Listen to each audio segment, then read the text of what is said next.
right there, and then the light caught it, and I could see the maple leaf with the 47. So that's how even Americans use similar cameras. But this baby is Canadian.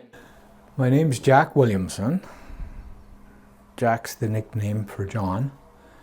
My dad, Bertram Williamson, was in the Canadian Army during World War II.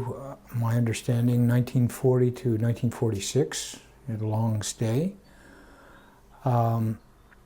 He came home after the war, married my mother. They met in Ottawa during the war years, corresponded, came home. When he came home, they got married. One of the very first things he asked her for when he landed and they reunited in Montreal, he wanted an orange.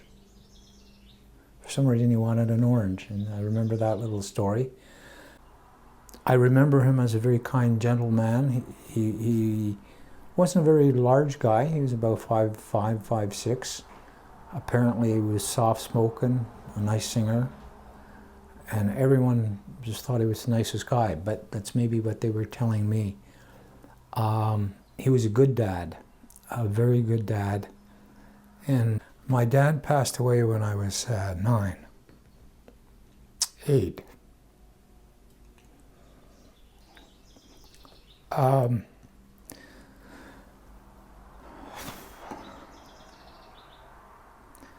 Most of what I know about him is a child's point of view and some secondhand information. He never talked about the war to me. I have one little story. When I was a little guy, I gave him chicken pox. And so while he was kind of in bed, I was kind of hanging on the edge of the bed, and he had a tattoo on his forearm. It was a rose, which he got when he was overseas during the war in London somewhere. And he said, he says, I want you to promise never to get a tattoo. So that's a promise I've kept. I've never gotten a tattoo. And I passed that along to my sons. I have 2 adult sons, and neither of them have tattoos because of their grandfather. He worked for Associated Screen News after the war, and that's what got him into the film unit. And I was a high school teacher who taught history, and I often wondered if the films that I was showing my students, if my dad had shot any of them. And it turns out some of the footage he actually did shoot, but I didn't know it at the time. He was always behind the camera, so I've never caught a glimpse of him. And like I say, he never talked about the war. And this visit to Harold is my uncle and Dad's brother. I'm seeing photographs of my dad I've never seen before, and it's quite easy for me to get choked up. I don't know the full extent of his war experience. I know he went overseas about 1940 with some of the first Canadian forces. He went through Sicily, through Italy. I know that he got malaria when he was in northern Italy and was separated from his unit, and somehow made his way to the Low Countries, to Holland.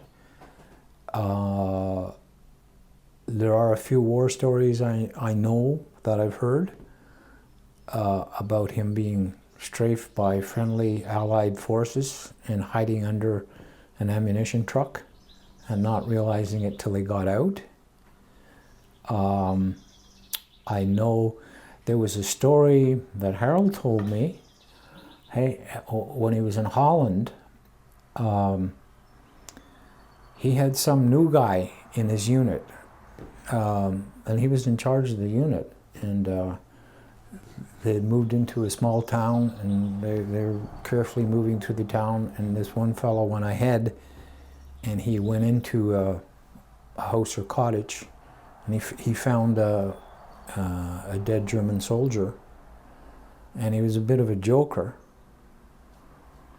So he very foolishly put on the guy's helmet and maybe his jacket, I don't know if he did or not. And when my dad and his other guys came in, he jumped out and sort of said boo, and my dad nearly shot him. But that's about the extent of my knowledge of his activities in the war, except that he went through it and came home, said nothing. And the family, particularly my aunts and uncles on my mother's side, all claimed that he was a delayed World War II casualty. He died in 1956, but he kept things in and he was tense. I don't think he suffered from post-traumatic shock syndrome. I didn't see any evidence as a child, but they all blamed the war for his early died. He was 43 when he passed away. Harold, this is the last one he just showed me, and I'd never seen it before, and I really like it. It's when I was growing up, all my mother's friends said I looked like her side of the family, and one day she took a photo that was similar to this one, and she was a teacher too, and it was a picture of my dad, and you couldn't tell us apart from the picture. But I particularly like this one. It's a very nice shot of him, and like I say, it's the first time I've seen that. This was a photo of him. I don't know the background of it, but he's in uniform. I think he's somewhere in Montreal. He's just ready to embark.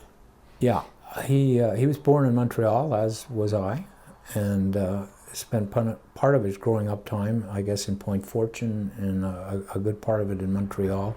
He himself lost his mother to the 1918 flu, and so my grandfather lost both his wife and another child, and so my dad and his sister were looked after by my great-grandparents and moved around a bit because things were pretty tough for my grandfather. This is one I've never seen before. This is my dad as a young boy. So he was born in, what was it, 1912? Yeah. That's me, my mom, and my dad after the war. Ah, yes. And here's another one. This is a copy of one that he took. This made it into the newspapers. And he's with some war buddies. I would hear the names of these guys, you know, as I was growing up. My mother seemed to be quite familiar with them. I guess that was some sort of official photo. These three guys are under a camouflage net, and I can't imagine, you know, I just know how miserable it can get in Europe in November and October. And they spent the whole time outdoors, you know, marching and walking. So Yeah. it's been a long time since my dad's gone, but he comes back. The pain comes back. My name is Harold Williamson, and I am Jack Williamson's uncle. When I was born in 1937, my brother Bert was already 25 years old enough to be my father. So there wasn't a great deal of interaction because he was living in Montreal and working there. We would see him on weekends, holidays. Remember one year he spent Christmas with us. And then when the war came, he disappeared. And my parents explained that he had gone into the army and he was ready to go overseas shortly. We lived on Highway 17, which ran from Ottawa to Montreal. And convoys would be going by, trucks carrying tanks, troops. And I would stand at the gate and wave, thinking that my brother might be in one of those trucks. I got a lot of waves back. During the war years, I can remember my parents preparing packages. Gifts, not only at Christmas, but during the year. Cigarettes, gum, chocolate bars, and always included a pair of knit mitts, gloves, scarf, socks, sometimes a sweater, and those would be sent overseas. It would be sometimes weeks, maybe a month before we got acknowledgement that the parcel had been received. As I got older, during the war, I was given permission to pencil in a few words in the flimsy that they use to communicate with servicemen. Something simple like, how are you, hello, miss you, when are you coming home, that kind of thing. Then when Bert came through the war and came home and married, he used to come up to my grandparents' Point Fortune. Later, when we moved to Lunenburg, Ontario, Bert and his wife Betty and young Jack came to visit. And we were able to share moments in the past. I'd just like to go back to one of the stories that Jack mentioned about the evening that Bert and his comrades were under friendly fire. I believe it was a group of bombers, and they thought they were going out to bomb a target. It turned out the bombs fell on them. After the raid was over, Bert and his friend got together, and like many occasions, you kind of celebrate that you've survived an ordeal. And the other chap said, would you like a cigarette, Bert? Bert says, yeah. Took the cigarettes out of his pocket and tried to hold them out, and his hand was shaking so badly that it was hard to get a hold of the cigarette. And Bert thought, wow, what's wrong with him? And he reached in his pocket, pulled out a zipper lighter in two hands, and when he went to light, sorry. Good example of battle fatigue, battle shock, whatever it is. At the time that it happened, I guess you're not frightened. Fear, one of the things is you do your job, you do what you have to do. But after it's over, it sets in. Build that up over many years, and as Jack said, maybe his death was due to delayed combat fatigue, whatever he may have. One of the things I seem to have inherited, this is a picture of my dad with his dog Teddy. And he's a boy in this picture. I don't know how old he was. But we both seem to really love dogs. That's something I inherited. I've got a little dog running around the house here. So, yeah, so I have some good memories, but every once in a while, special events and dates, the grief and the pain comes back. They told me I never properly grieved. But my dad is definitely one of my heroes.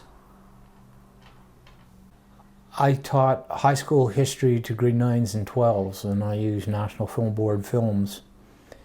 And I've literally seen World War II over and over because I taught for 34 years. And always when I saw these films and I could recognize the Canadian uniforms and helmets and stuff, I always wondered if my dad was in any of those footage. And then of course it dawned on me that he was behind the camera. So then I just started wondering if any of the footage was stuff that he shot. It turns out some of it was, and there is footage in some of those National Film Board films. There's a convoy of armored vehicles or tanks in one of them that stands out in my mind. But I still wonder. And then every D-Day, when they're showing footage and all this, because he was in Holland, I often wonder if he shot any of those films. And what kind of nags me is, did he go into Germany? Did he see the remnants of the Holocaust? Because that would sure damage somebody, I think, if they saw that. That's why I think Remembrance Day is really important. It's not about glorifying war, because I'm a pretty strong pacifist. And I really believe in democracy and that. But having a dad like this, who is spoken of well by everybody, kind of shapes your personality. So he's always around. I was a teacher in high school too. Initially I was supposed to be a geography teacher, but I ended up in a department where I had a number of history courses, and I too used a lot of National Film Board films and footage in my classes, especially about the Second World War. And a lot like Jack, I often wondered, was this shot by my brother Bert? And after I retired, I started looking, and I'd go on the computer and try and find information, and everything would come up. Finally, one time there was a website or a posting on asking people who were looking for information, put in the unit of the person you're looking for. And I'd always been putting in Canadian Army photography or photographer. Nothing came up. So I thought this time, I'm going to try something else. I'm going to add film. Bingo! That was the magic word. And almost immediately, I got a response from this gentleman and wanted to know a few details, and I sent them back in. And the gentleman came back and identified himself, Dale Sherman. And from there, what we know now and what we're doing now is all thanks to him. Yes, very much appreciated. At the time, I was not just looking for information for myself, but for Jack, because I knew his father had left us when he was very young, and perhaps there was information that would be suitable, pass on to him, and fill in a lot of the gaps. So here we are, sitting in Kempville. In Kempville. Harold, you had something else other than those photos that you showed.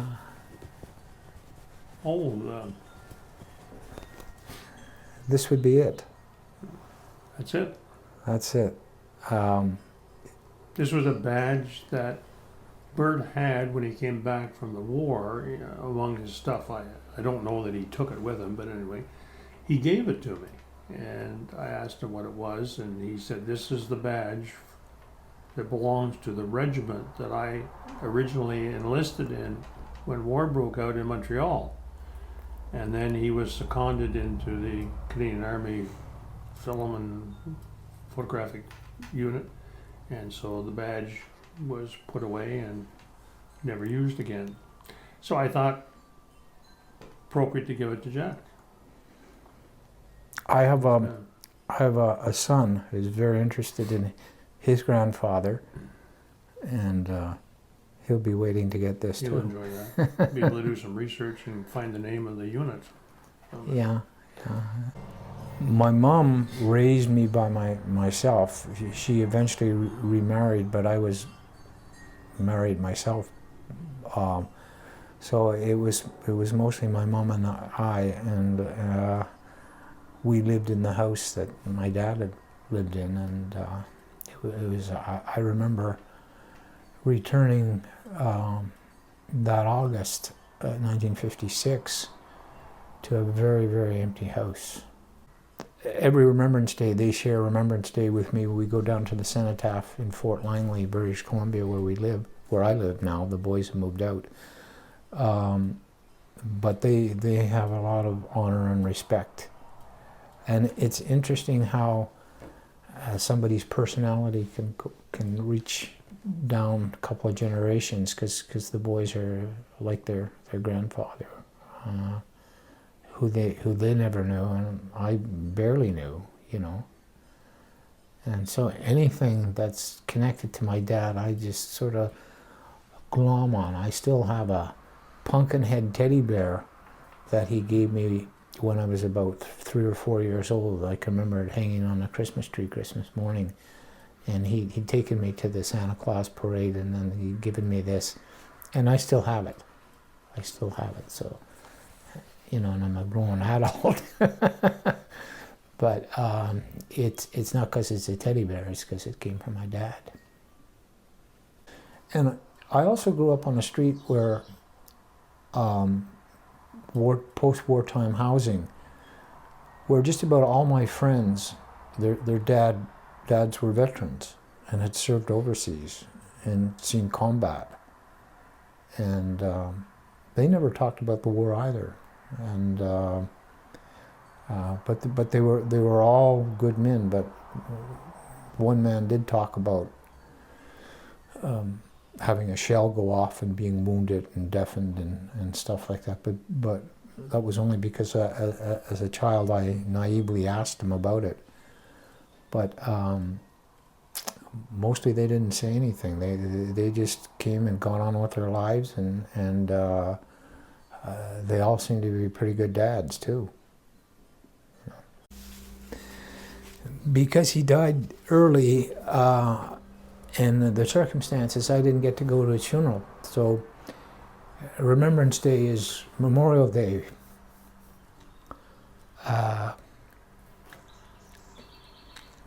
And my sons and I go to the local memorial service, Remembrance Day service, almost every year. And of course, when I was teaching, we always had them in school, and that was always part of my memories. So like I say, I have good memories. Can you imagine your dad using that? He must have strong thumbs too. No, this. Yeah, it takes a little while to. So